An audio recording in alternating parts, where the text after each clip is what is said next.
kita akan membicarakan tentang kepentingan solat, sabar dan lafaz istirja. Ayat 153 sehingga 157. Ini antara isi kandungan yang kita akan bincangkan. Kemudian kita bincangkan juga nanti hukum kisah dan maksiat, puasa dan hukum berkaitan dengannya, hukum haji, doa yang terbaik seharusnya diamalkan, isu-isu nikah, cerai, iddah, adab, meminang wanita yang baru kemantan suami. Pada malam ini kita akan bicarakan ayat 153 hingga 157. InsyaAllah Ustaz akan sharekan pada surahnya, insyaAllah.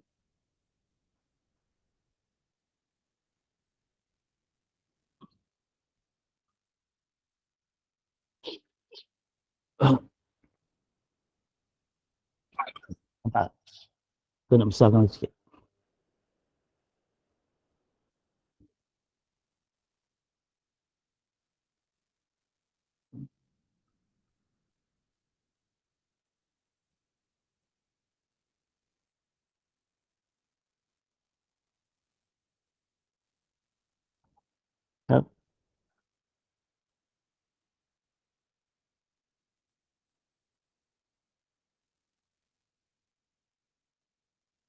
Pada ayat 153, A'udzubillahi minasyaitonirrajim.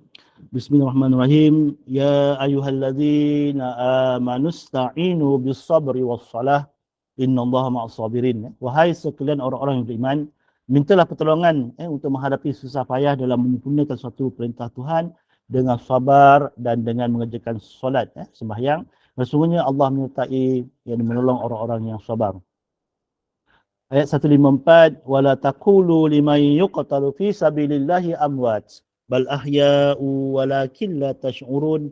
Dan janganlah kamu mengatakan bahawa sesiapa yang terbunuh dalam perjuangan membela agama Allah itu orang-orang yang mati, bahkan mereka itu orang-orang yang hidup, dengan keadaan hidup yang istimewa tetapi kamu tidak menyedarinya.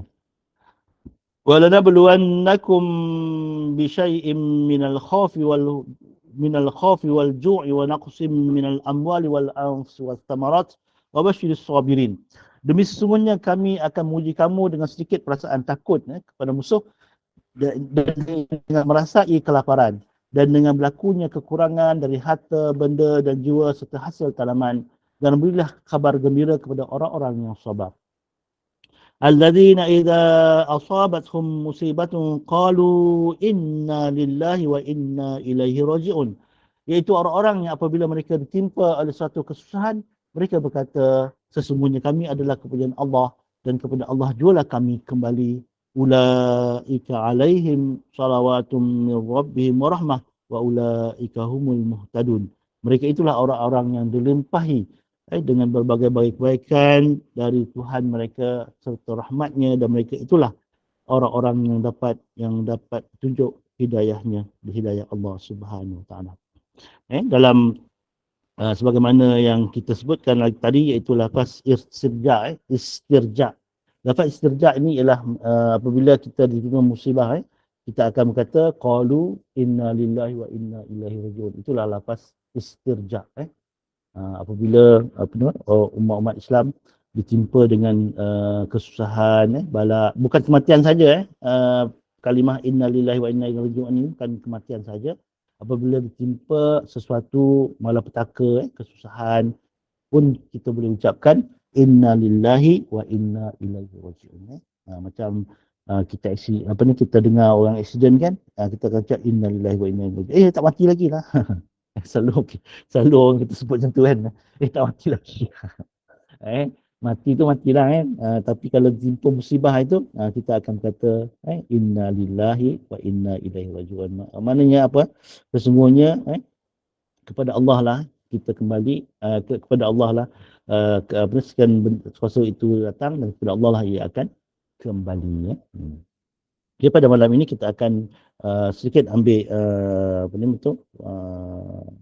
kulasah daripada ayat yang kita baca pada malam ini, yang mana kalau kita lihat pada penyataan ayat ini dalam tafsir Ibn Katsir. Dalam tafsir Ibn Katsir telah mengatakan kepada kita, setelah menyampaikan penjelasan mengenai bersyukur, Allah pun menjelaskan makna sabar dan bimbingan untuk mohon pertolongan melalui kesabaran dan solat. Kerana sungguhnya seorang hamba itu tak kala apabila dia mendapat nikmat kemudian mensyukurinya, dan tiba bencana kemudian dia bersabar atas mengatasinya. Sebagaimana dijelaskan dalam sebuah hadis Nabi SAW, diambil daripada kitab Musnad Ahmad, Rasulullah SAW sabda, yang maksudnya sesungguhnya menakjubkan perihal orang-orang mukmin itu. Allah tidak menentukan sesuatu hal melainkan kebaikan baginya. Jika dia mendapatkan kebahagiaan, mereka itu akan bersyukur.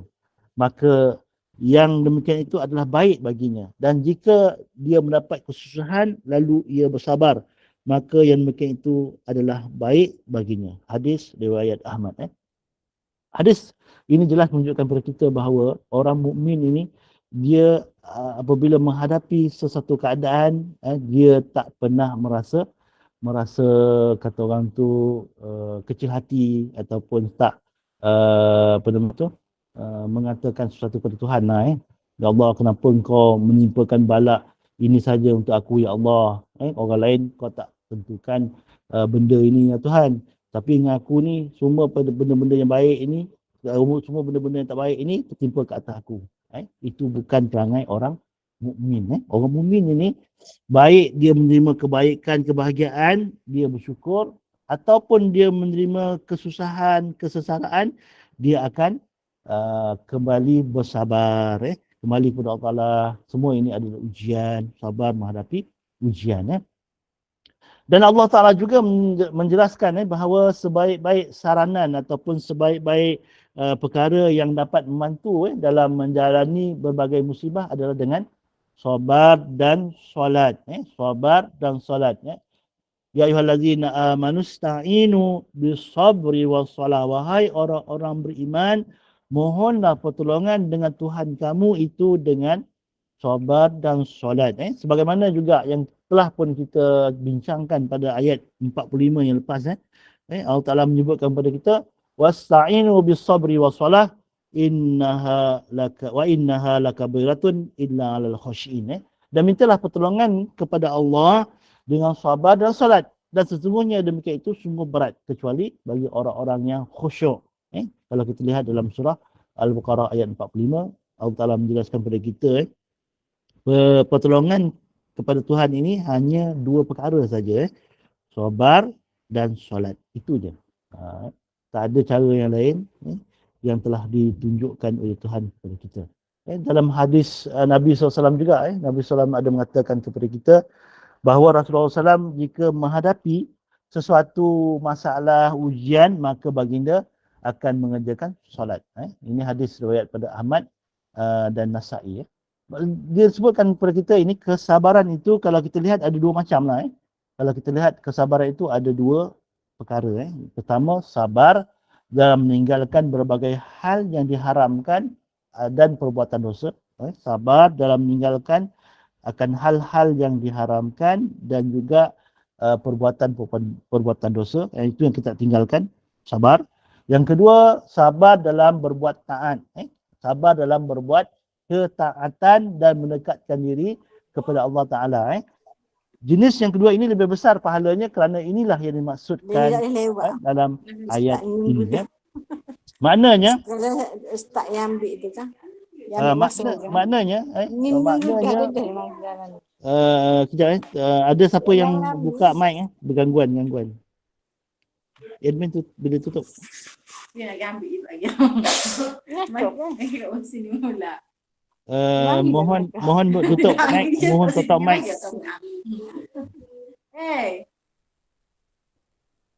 Okey. Inilah dikatakan sabar yang kedua ini adalah sabar ketika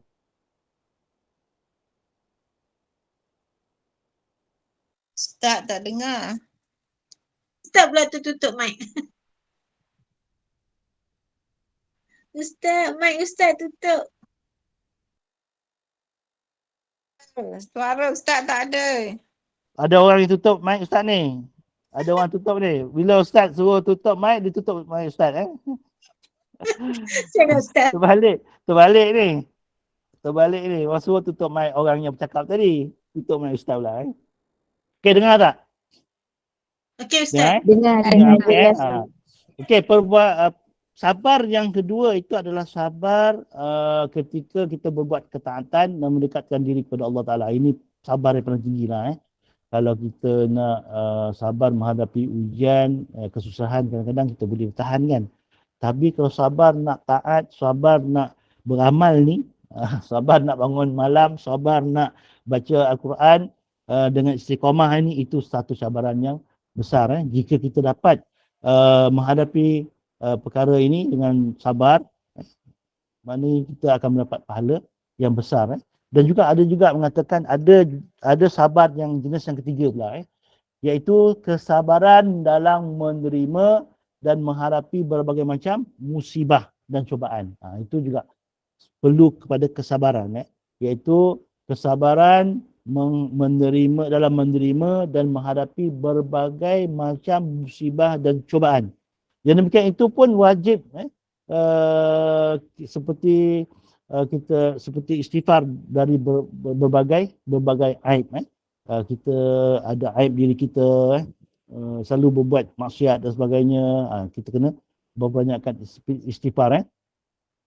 Sebagaimana yang dimukakan oleh Abdul Rahman bin Zaid bin Aslam mengenai dua pintu kesabaran, iaitu sabar menjalankan hal-hal yang disukai oleh Allah SWT meskipun terasa berat bagi jiwa dan raga.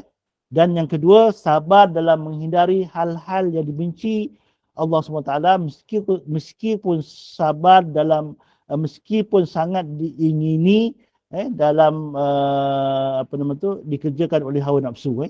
Meskipun sangat diingini oleh hawa nafsu, jika seorang telah melakukan hal itu, maka ia benar-benar termasuk orang-orang yang sabar yang insya-Allah akan memperoleh keselamatan. Itu yang disebutkan kepada kita dalam tafsir Ibn Katsir.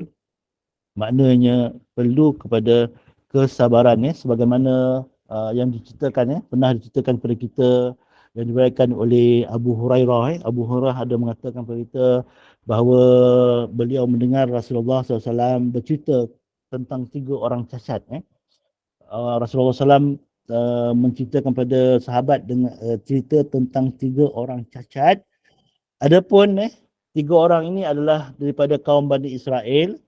Yang pertama, seorang yang menderita sakit kusta, iaitu sakit kulit. Yang kedua, seorang yang menderita tak ada rambut ataupun kepala botak. Dan seorang yang menderita buta, ataupun matanya buta. Ada 3 ni, kusta, botak dan buta. Maka mula-mula Allah Ta'ala menghantar seorang malaikat berjumpa dengan penderita sakit kusta ni. Malaikat bertanya, apakah yang paling engkau sukai?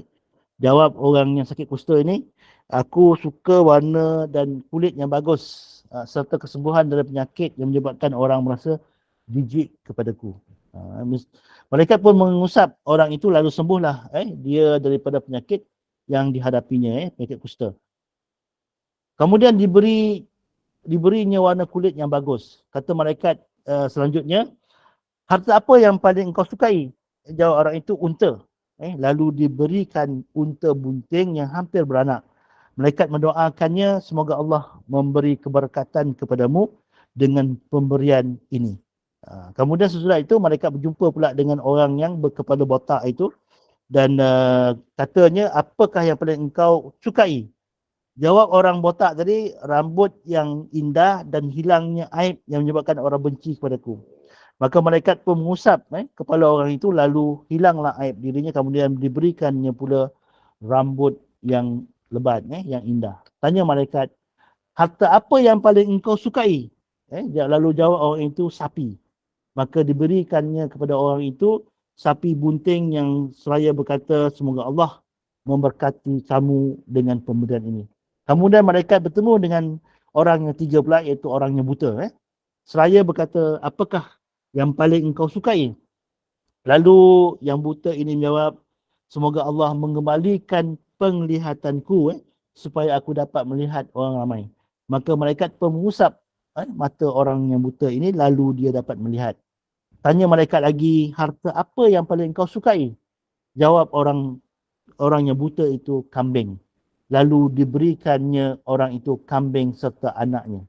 Maka berkembang biaklah ternakan-ternakan mereka-mereka ini, yang 3 orang ini, unta menjadi satu lembah, ternakan yang banyak, sapi membiak dengan banyaknya, juga kambing juga beranak pinak dengan banyaknya.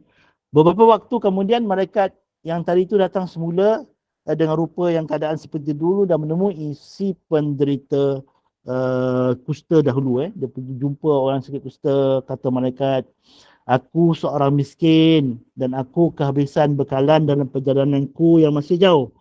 Sekarang aku tidak dapat sampai ke tujuanku, melainkan dengan pertolongan Allah melalui pertolongan anda. Oleh itu aku pohon kepada kamu dengan nama Allah yang telah memberi kamu warna dan kulit yang bagus serta ternakan unta yang banyak. Sudilah kamu memberi sedikit pembekalan untuk sampai ke tujuanku. Lalu orang yang mula yang tadi sakit kusta menjawab, aku banyak tanggungan. Dia jawab, aku banyak tanggungan. Kata malaikat, aku seolah-olah masih ingat kepadamu. Bukankah engkau si penderita kusta yang jijik dahulu?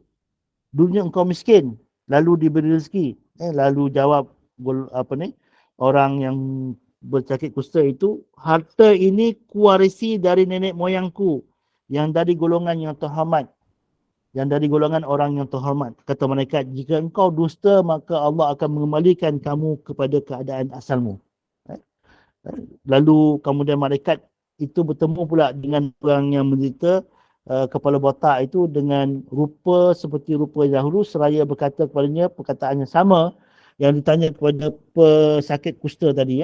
Si botak ini juga menolak seperti mana si penyakit kusta ini permintaan malaikat dengan alasan yang sama yang diberikan oleh orang yang sakit kusta itu. Maka berkata malaikat, jika engkau dusta maka Allah akan mengembalikan kamu kepada bentuk asal kamu. Kemudian malaikat bertemu pula kepada pesakit yang ketiga, iaitu orang yang buta, dengan rupa yang sama seperti dulu. Kata malaikat, aku kehabisan bekalan dalam perjalanan, tidak ada yang dapat menolong menyampaikan pada tujuanku melainkan Allah melalui kamu. Maka aku pohonkan padamu atas nama Allah yang telah mengembalikan penglihatan kamu. Semoga kamu sudi memberi aku seekor kambing. Jawab orang buta itu, dahulu aku buta. Kemudian Allah mengembalikan penglihatanku. Aku memberi aku ternakan ini. Ambillah seberapa yang kau mahu dan tinggalkan sisa-sisanya menurut kehendakmu. Kata si penderita sakit buta itu, demi Allah, aku tidak keberatan. Aku tidak keberatan sedikit jua pun terhadap apa yang kamu ambil kerana Allah. Jawab malaikat, tidak. Jagalah harta anda. Sesungguhnya aku hanya memuji kamu. Kamu sungguh diridai Allah, sedangkan kedua sahabat kamu dimurkai Allah. Itulah cerita 3 orang kaum daripada Bani Israel yang diceritakan oleh Rasulullah SAW. Kenapa mereka ini diuji, kemudian dipulihkan, kemudian diuji lagi. Diuji dengan kesusahan, penyakit, kemudian disembuhkan dan diberi kemewahan, kemudian mereka itu lupa daratan. Itu yang dimaksudkan dalam perkara ini. Ketika kita terima musibah pun kita kena sabar. Ketika kita menghadapi kemewahan, ujian, mempunyai harta banyak pun kita kena sabar. Maknanya sabarnya berbeza lah. Sabarnya sangat berbeza lah. Bila kita menderita penyakit, menderita musibah ini, kesabarannya lebih kepada solat, kembali kepada Allah Ta'ala, beristighfar banyak-banyak. Tapi jika kita dalam keadaan duit yang banyak, mewah, yang boleh kata orang tu hidup dalam keadaan yang senang, sabarnya lain pula. Sabarnya adalah suka memberi bantuan kepada orang, berdoa banyak-banyak kepada Allah Ta'ala supaya memberkati segala rezeki yang diberikan kepadanya, dan dia juga tidak meninggalkan solat-solat awabin dia ataupun solat-solat yang sunat dia. Itu dimaksudkan dalam agama kita, apabila kita mohon pertolongan itu hendaklah mohon pertolongan dengan sabar dan solat. Kerana apa? Kemuncak daripada kesabaran dan solat itu jika kita terbunuh, yang disebutkan wala taqulu liman yuqtalu fi sabilillahi amwat bal ahya'u walakin la tash'urun. Dan jangan kamu mengatakan bahawa sesiapa yang terbunuh dalam perjuangan membela agama Allah itu orang yang mati. Bahkan mereka itu orang-orang yang hidup dalam keadaan hidup yang istimewa, tapi kamu tidak dapat menyedarinya. Maknanya kalau kita dapat kemuncak sehingga dapat mati syahid, Allah Ta'ala akan menjaga kita dan memberikan kebebasan kepada kita seolah-olah orang itu tidak mati. Itu dah disebutkan kepada kita seolah-olah orang itu tidak mati. InsyaAllah mudah-mudahan kesabaran yang kita hadapi ini Allah Ta'ala benar-benar berkati dan apa saja yang kita dapat itu semuanya kita perlu kembali kepada Allah SWT, kerana Allah Ta'ala sebut kepada kita memang dia akan uji kita, wala nabluwannakum bi syai'in minal khawfi wal ju'i wa naqsim minal amwali wal anfusi was samarat. Sesungguhnya kami akan menguji kamu dengan sedikit perasaan takut kepada musuh dan dengan merasai kelaparan dan dengan berlakunya kekurangan harta benda dan jiwa serta hasil tanaman, dan berilah khabar kepada orang-orang yang sabar. Maknanya perkara ini akan berlaku juga kepada kita dalam keadaan kita nanti akan ketakutan bila menghadapi musuh-musuh yang akan menyerang orang-orang Islam, dan juga kita akan kelaparan, harta-harta kita habis semua. Itu juga ujian yang akan Allah Ta'ala uji kepada umat Islam. Dan juga wanaqsim minal amwali wal juga diuji dengan kekurangan harta, dengan kemiskinan, dan wal ams, iaitu kematian, dengan kematian, dan juga banyak terutama sekali mereka-mereka yang uji dengan kematian ibu dan ayahnya, kematian anaknya, kematian saudara-saudaranya. Itu semua adalah ujian yang Allah Ta'ala nak lihat kepada kita, sama ada kita ini hamba-Nya yang sabar ataupun yang sebaliknya. Mudah-mudahan apa yang kita bincangkan pada malam ini ada manfaatnya, dan kembalilah kepada apa yang kita bincangkan ini. Mohonlah setiap pertolongan itu dengan sabar dan solat. Mudah-mudahan Allah Ta'ala menerima segala taubat kita dan memberkati segala rezeki yang diberikan kepada kita. Untuk itu Ustaz kembalikan kepada moderator yang bertugas pada malam ini, Puan Ania. Terima kasih Ustaz. Sama-sama. Terima kasih diucapkan kepada Al-Fadhil Ustaz atas kesudian memimpin bacaan 3 surah tadi. Dan daripada apa yang telah kita tadabbur daripada ayat surah Al-Baqarah tadi, dapatlah kita ambil ibrah bahawa ujian adalah sebagai tapisan kepada keimanan. Setiap manusia itu berbeza-beza tahap iman. Jadi kita kena cek balik diri kita, iman kita pada tahap yang mana. Dan ujian itu merupakan tanda kasih sayang Allah pada hamba-hambanya. Dan ujian juga mengingatkan kita agar sentiasa bersyukur apabila mendapat nikmat. Itulah ibrah yang kita dapat daripada ayat tadi. Semoga apa yang telah kita dapat ilmu pada malam ini dapat jadikan panduan untuk kehidupan seharian kita. Dan semoga kita juga diberi peluang lagi untuk bersama-sama dengan Al-Fadhil Ustaz pada masa yang akan datang. Saya serahkan semula majlis kepada Al-Fadhil Ustaz untuk menangguhkan majlis dengan Bismillahirrahmanirrahim. Surah ya Ustaz. Silakan. Terima kasih. Kita angguhkan dahulu perjumpaan kita pada malam ini dengan tasbih kepada Rasulullah. Subhanallah bihamdika asyhadu an la ilaha illa anta astaghfiruka wa atubu ilaik. Bismillahirrahmanirrahim. Wal 'asri innal insana lafi khusr illa allazina amanu wa 'amilus solihati wa tawassaw bil haqqi wa tawassaw bis sabr. Assalamualaikum warahmatullahi wabarakatuh. Terima kasih semua. Waalaikumsalam warahmatullahi wabarakatuh. Terima Terima kasih. kasih. Sama. Assalamualaikum. Terima kasih Ustaz. Terima kasih Ustaz.